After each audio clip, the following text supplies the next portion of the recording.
Donald Trump's first day as the 47th President of the United States saw a seismic shift in the American immigration policy, with the signing of an executive order that overturns the 150-year-long principle of birthright citizenship. Trump has sent the immigrant communities across the U.S. into a tizzy, including and largely, I would say, if not most, the Indian American population. It's not just the Indian American population that's already in the U.S. Let's talk about the many, many Indians who are right now nurturing the American dream. Because under Trump's new order, the automatic citizenship of children born in the United States will end. Remember, this is a law that has been in place since 1868. Now, children born to parents who don't have permanent residency or aren't US citizens, read H1B visa here in India's context, will not be recognized as legal US citizens.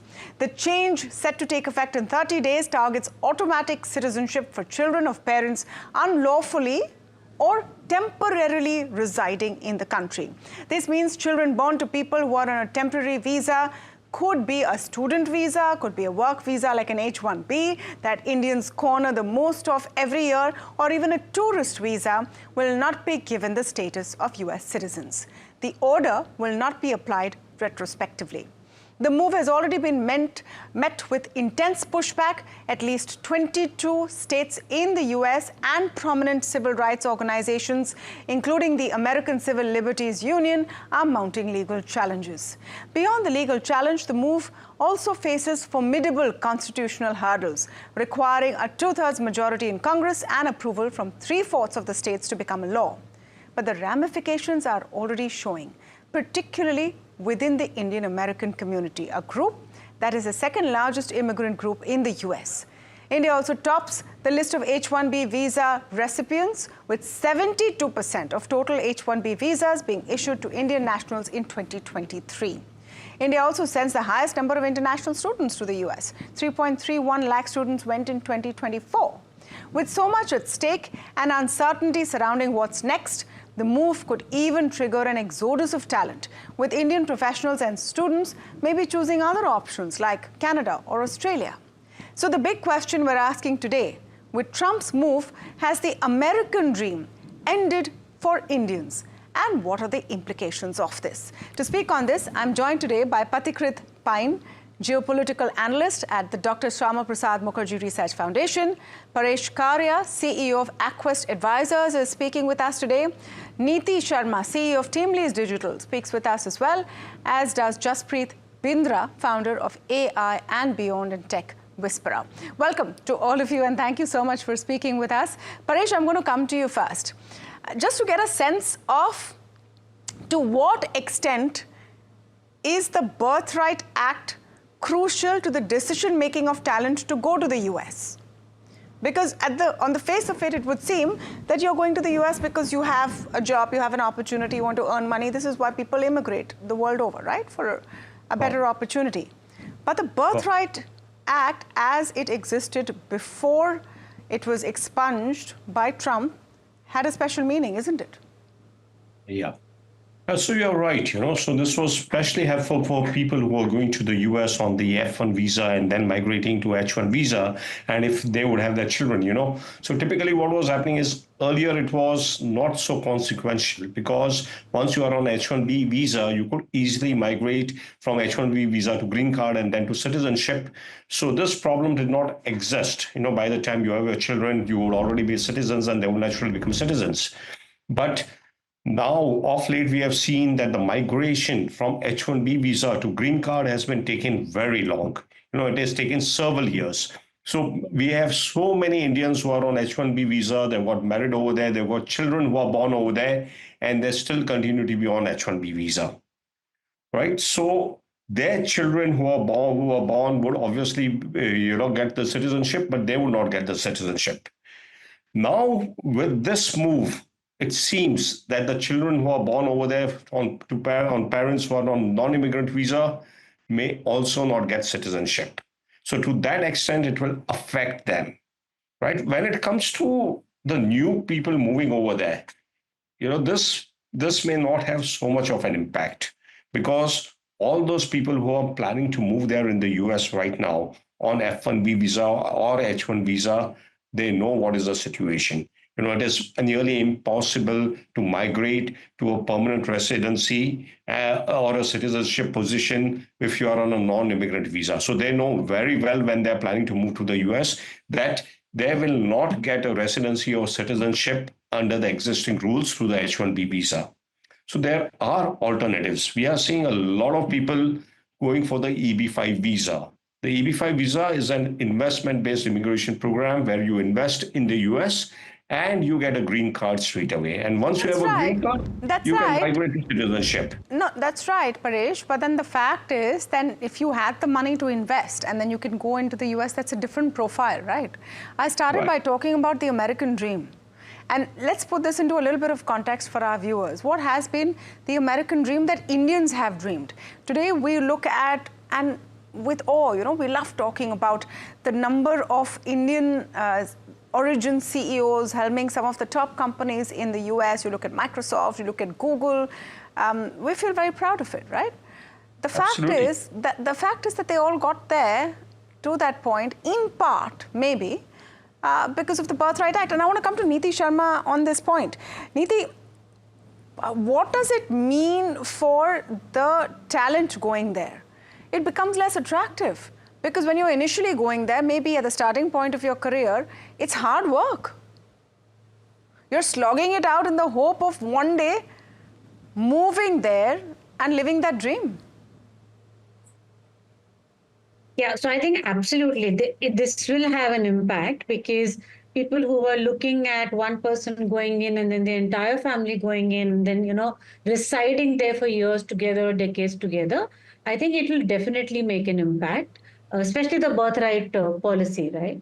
But at the same time, I think, what Paresh was saying, when the US organizations are bringing in people, they're bringing in people for skilled talent. And I think that's something that both Trump and Elon Musk are calling out very vocally, that they will continue to bring in people who have skills, which would mean that at least for the Indian IT talent, in the short run, I don't see much of a challenge. I think every organization will probably create more local jobs, hire more locally, but of course bring in talent where they're not able to fulfill from their own pool.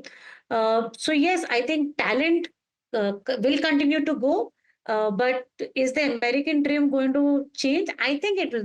We'll have to change the definition of what the dream is. So far it was, I'll go there, settle in, and my life is made. I think that's going to change very clearly. Maybe what they want. From an entrepreneur's point of view, Jaspreet, let me get your sense. Does this make life a little more difficult for you in terms of finding talent, getting the right talent there? You're on mute, Jaspreet. Sorry. Nothing that Trump has done on day one, Tamanna, has been unexpected. We've been expecting this since the day he was elected, even before that.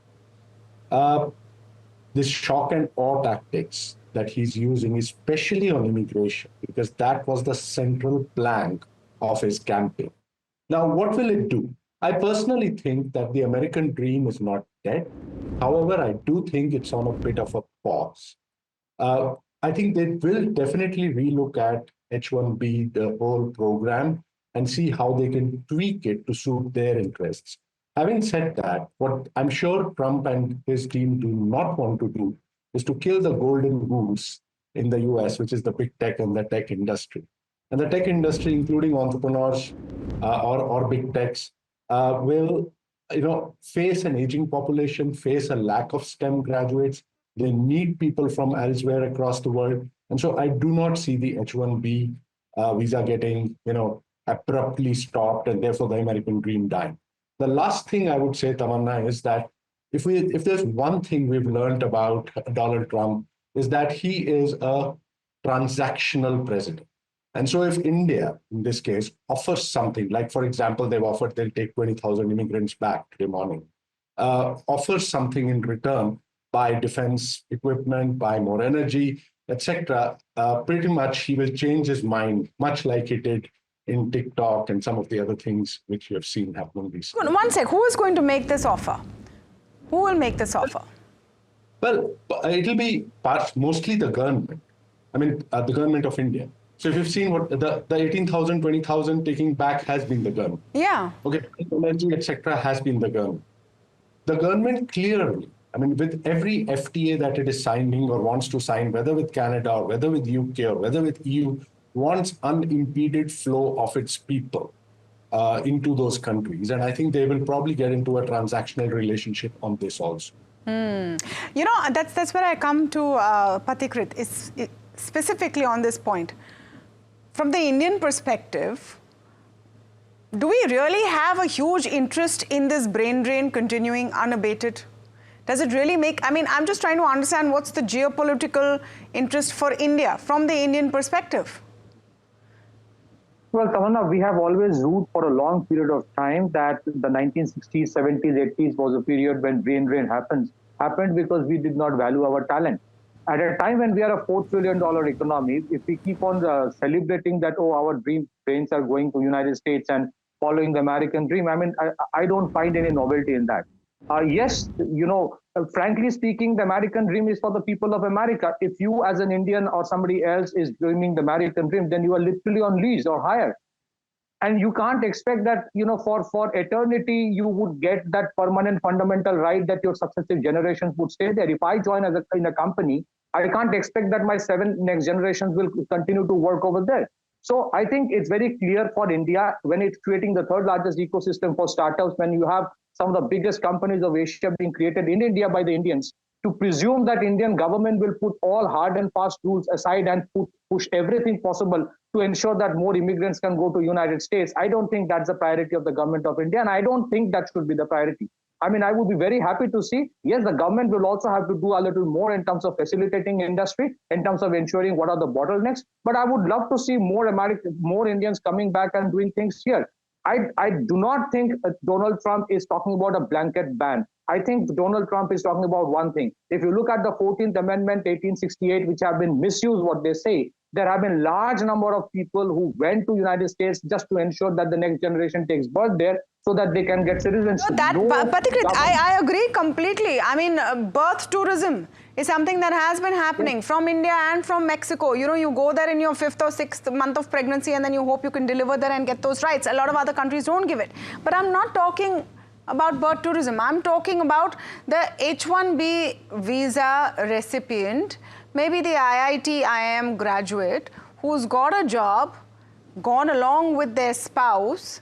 They have to wait 100 years to get a green card. It's literally the waiting time is here. Their children are born there. Children become 18. What do? They come back. So people keep on traveling within this country as well. Tamanna, there is somebody who gets a job in, say, Jamnagar in Gujarat. If he gets a better job, he goes somewhere else. I mean, this is where is the American Constitution says just because you are an H1B visa holder and because an Indian you have an American dream, your next 7 generations will be given guaranteed citizenship. There's nothing. It's just an illusion that we have created in our mind.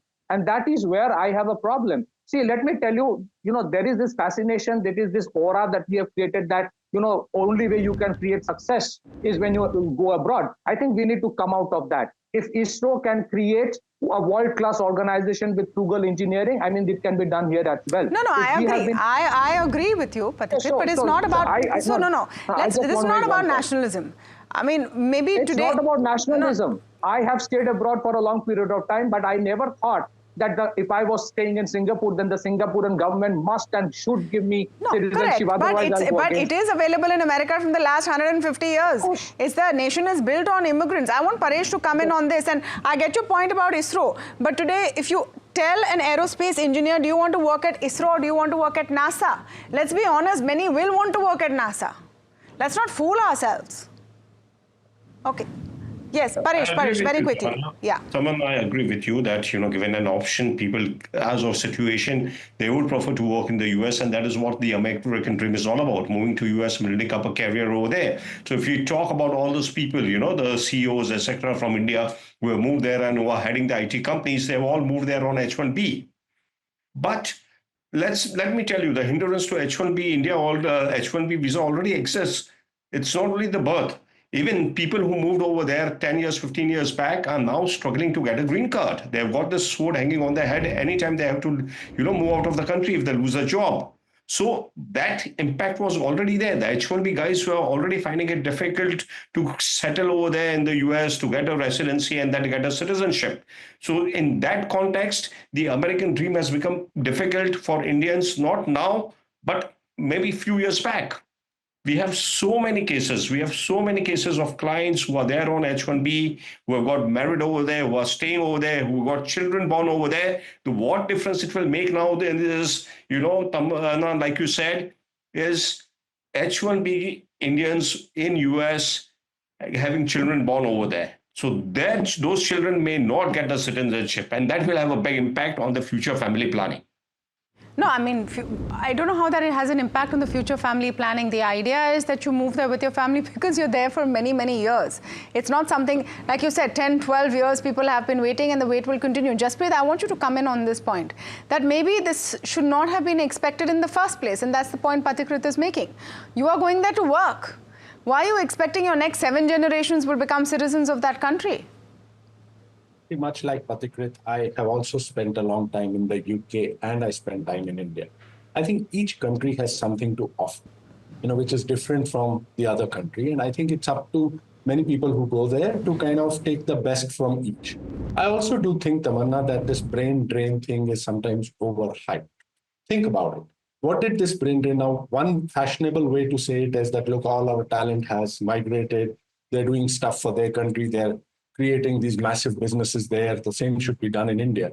But I would argue that India has actually gained a lot from this brain drain.